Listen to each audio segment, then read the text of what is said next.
Radhe Radhe everyone. Pride সাহিত্য YouTube চ্যানেলে তোমাদের স্বাগত জানাই। নিঃশব্দ প্রেমের গ্রাম পার্ট 2। তো চলো বেশি কথা না বলে গল্প শুরু করি। অনেক বছর পরে এক বর্ষার সন্ধ্যায় তিথি গ্রামের লাইব্রেরিতে ঢুকলো। পুরনো বইয়ের তাকের পাশে একটা মেয়ে দাঁড়িয়েছিল, নীল শাড়ি, ভেজা চুল। তিথির নিঃশ্বাস থেমে গেল। অরণি। ও ধীরে ঘুরে তাকালো, তারপর মৃদু হেসে বলল, এবার কি ডাকবি আমাকে? তিথির চোখ ভিজে উঠল।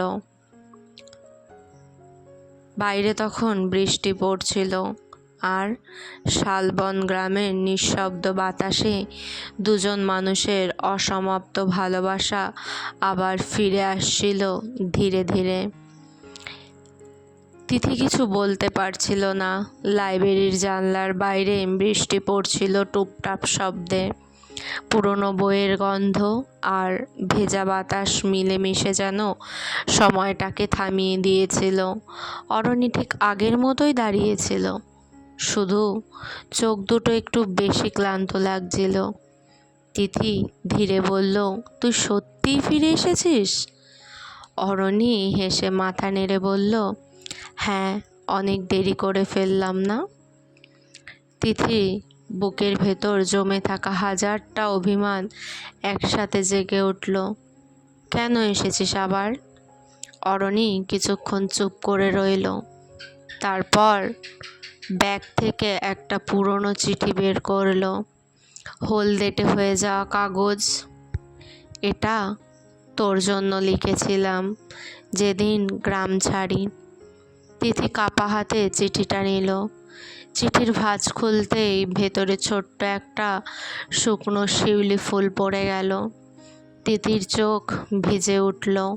চিঠিতে লেখা ছিল, তুই যদি কোনোদিন আমাকে ডাকিস আমি ঠিক ফিরে আসব, কারণ পৃথিবীর সব শহরের চেয়েও তোর পাশে দাঁড়ানোটা আমার বেশি প্রিয়। তিথির গলা কেঁপে উঠল। তুই পাঠাসনি কেন এটা? অরণি নিচের দিকে তাকিয়ে বলল, ভয় পেয়েছিলাম। সেদিন অনেকক্ষণ কথা হয়েছিল ওদের। কলকাতার গল্প, একাকিত্বের গল্প, রাত জেগে একে অপরকে মনে করার গল্প।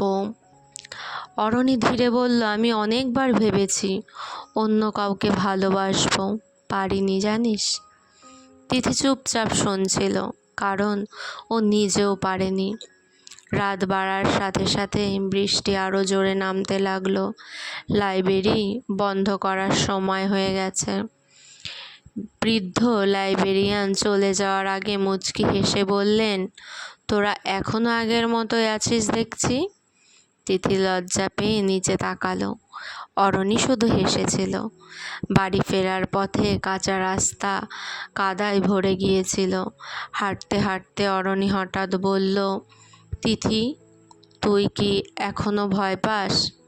তিথি থেমে গেল। দূরে বিদ্যুতের আলো ঝলসে উঠল।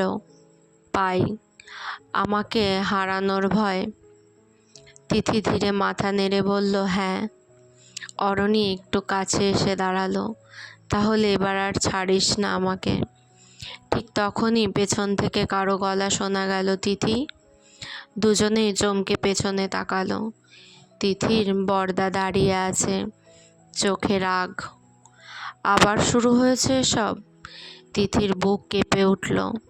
অরণি শান্ত গলায় বলল, আমরা শুধু চুপ। চারপাশে কয়েকজন গ্রামের মানুষ জড়ো হতে শুরু করেছে। ফিসফাস শব্দ বাড়ছে। তিথি বুঝতে পারছিল এই গ্রাম এখনো বদলায়নি, একটুও না। বাড়ি ফিরে সেদিন অনেক ঝড় হয়েছিল। তিথির বাবা চিৎকার করেছিলেন, মা কাঁদছিলেন, আর তিথি সবার সামনে বলেছিল, আমি অরণিকে ভালোবাসি। ঘরটা নিস্তব্ধ হয়ে গিয়েছিল। এই ছোট্ট বাক্যটা বলতে তিথির এত বছর লেগে গেল।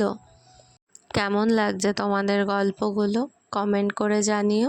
ভালো লাগলে একটু লাইক, কমেন্ট এবং শেয়ার করে দিও। নেক্সট পার্ট খুব তাড়াতাড়ি আসবে। ততক্ষণের জন্য সবাই খুব ভালো থেকো, সুস্থ থেকো। রাধে রাধে।